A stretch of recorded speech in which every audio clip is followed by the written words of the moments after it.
رفت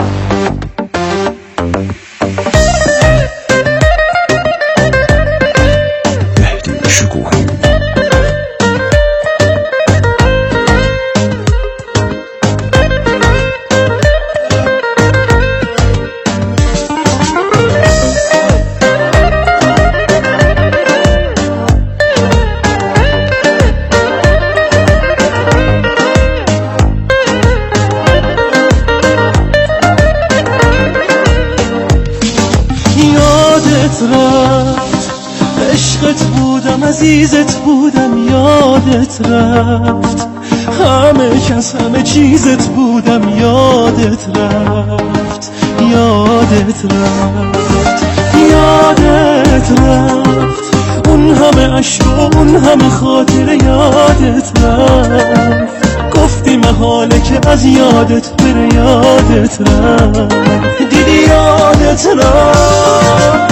هرچی که دیدم هرچی که دیدی هرچی که گفتم هرچی شنیدی گفتی که آخرین عشقتم عشقم اما چی شد دیدی یادت رفت اون قدم توی شهر و خیابون خیس شدن زیر نم نم بارون اون همه بغض و اون همه خنده آخ چه آسون یادت رفت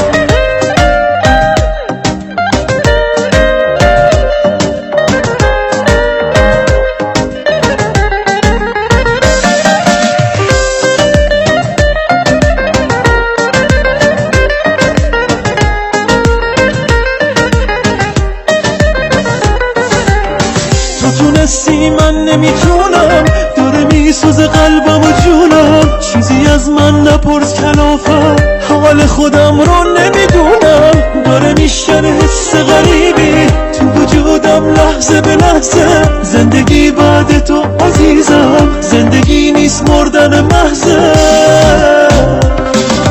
یادت رفت عشقت بودم عزیزت بودم یادت رفت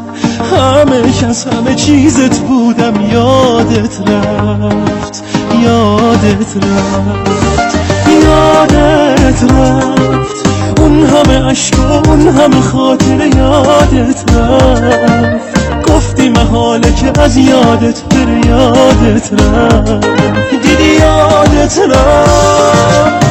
هرچی که دیدم هرچی که دیدی هرچی که گفتم هرچی شنیدی گفتی که آخرین عشقتم عشقم اما چی شد دیدی یادت رفت اون قدم توی شهر و خیابون خیس شدن زیر نم نم بارون اون همه بغض و اون همه خنده